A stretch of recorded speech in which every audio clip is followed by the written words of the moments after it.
इस वीडियो को आप आंख बंद करके भी सुन सकते हो। ये कहानी आपका दिमाग खुद विजुअलाइज कर लेगा। कहानी बहुत खास है। अगर समझ में आ गई तो कुछ कमाल हो सकता है। शाम का समय था। भिक्षाटन के बाद बुद्ध और उनके सभी भिक्षुक लौट आए थे। सभी भिक्षुक बुद्ध के साथ उनकी कुटिया के सामने विश्राम कर रहे थे। बुद्ध के सभी भिक्षुओं में से एक भिक्षु के मन में अचानक एक प्रश्न उठता है। वो बुद्ध से कहता है, क्षमा कीजिए बुद्ध, मैं जानता हूं कि आप थके हुए हैं, पर मेरे मन में एक प्रश्न उठा है। क्या मैं इस प्रश्न का उत्तर आपसे पूछ सकता हूं? बुद्ध अपने भिक्षु से कहते हैं, मेरा शरीर अवश्य थक सकता है, पर मैं कभी नहीं थकता। मेरा उद्देश्य ही तुम सभी के मन की उलझनों को खत्म करना है। तुम्हारा जो भी प्रश्न है वह तुम मुझसे निसंकोच पूछ सकते हो। भिक्षु बुद्ध से पूछता है, बुद्ध, क्या कोई ऐसा रास्ता है जिस पर चलकर कोई भी सामान्य मनुष्य दूसरे लोगों के लिए एक उदाहरण बन सके? क्या कोई व्यक्ति अपने आप को ऐसा बना सकता है कि लोग उसे दिल से प्यार करें, उसका सम्मान करें और उसकी छवि हर व्यक्ति से अलग हो?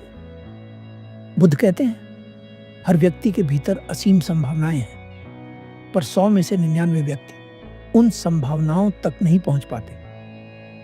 बुद्ध आगे कहते हैं, एक तरीका है जो तुम्हें सामान्य जीवन में दूसरों से अलग करता है। इस तरीके को समझने के लिए तुम्हें यह कहानी समझनी चाहिए।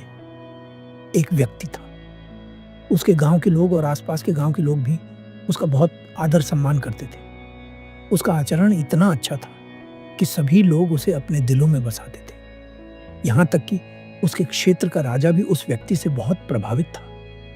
वह जिस रास्ते पर चलता, लोगों के सिर आदर के साथ झुक जाते, परंतु उस व्यक्ति को इस बात का जरा भी अभिमान नहीं था। उसके गांव के सभी लोग अपने आप को धन्य मानते थे, क्योंकि उस व्यक्ति का जन्म उनके गांव में हुआ था। एक दिन राजा के कुछ सैनिक उस व्यक्ति के पास आते हैं और कहते हैं, तुम्हें राजा ने बुलाया है, चलो। वह व्यक्ति उन सैनिकों के साथ राजा के पास चला जाता है। राजा उस व्यक्ति को देखकर बहुत प्रसन्न होता है। राजा उस व्यक्ति से कहता है, मैं तुम्हें अपने राज्य का मंत्री बनाना चाहता हूं। राजा की बात सुनकर वह व्यक्ति राजा से कहता है, क्षमा कीजिए, पर मैं मंत्री बनना नहीं चाहता। राजा मुस्कुराता है और कहता है, अच्छा ठीक है, जैसी तुम्हारी मर्जी।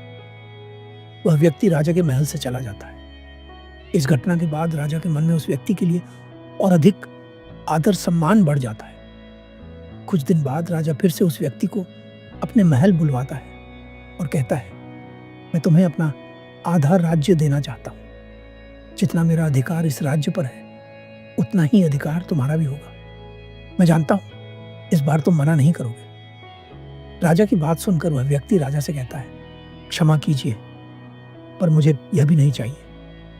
राजा आश्चर्यचकित होकर पूछता है, पर क्यों?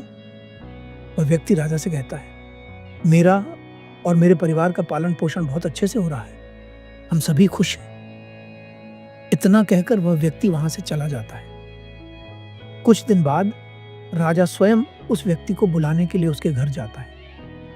जब राजा वहां पहुंचता है तो वह व्यक्ति उसका स्वागत करता है और यथासंभव उसकी सेवा करता है। राजा को भोजन परोसा जाता है। भोजन बहुत साधारण होता है, वह बिल्कुल भी स्वादिष्ट नहीं होता।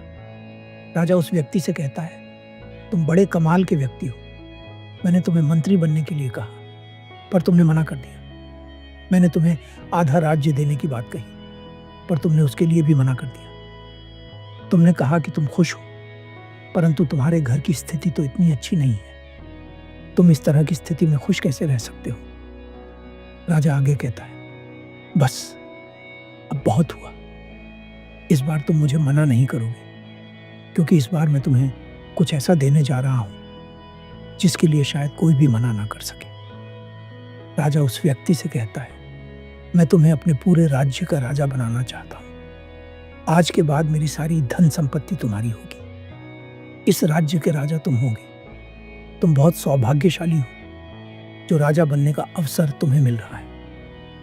वह व्यक्ति राजा से कहता है, क्षमा कीजिए, मगर अगर आप इस राज्य की बजाय इस पूरी दुनिया की धन संपत्ति भी मुझे देने के लिए कहते तब भी मैं आपसे यही कहता कि मैं खुश हूँ, मुझे कुछ नहीं चाहिए, क्योंकि ये खुशी ही तो है जिसकी कोई कीमत नहीं है, वरना हर चीज़ बेची और खरीदी जा रही है।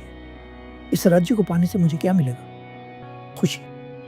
पर वह तो पहले से ही मेरे भीतर है, फिर मैं व्यर्थ क्यों अपना सौदा करूं? क्षमा कीजिए राजन, पर आप मेरी कीमत नहीं लगा पाएंगे।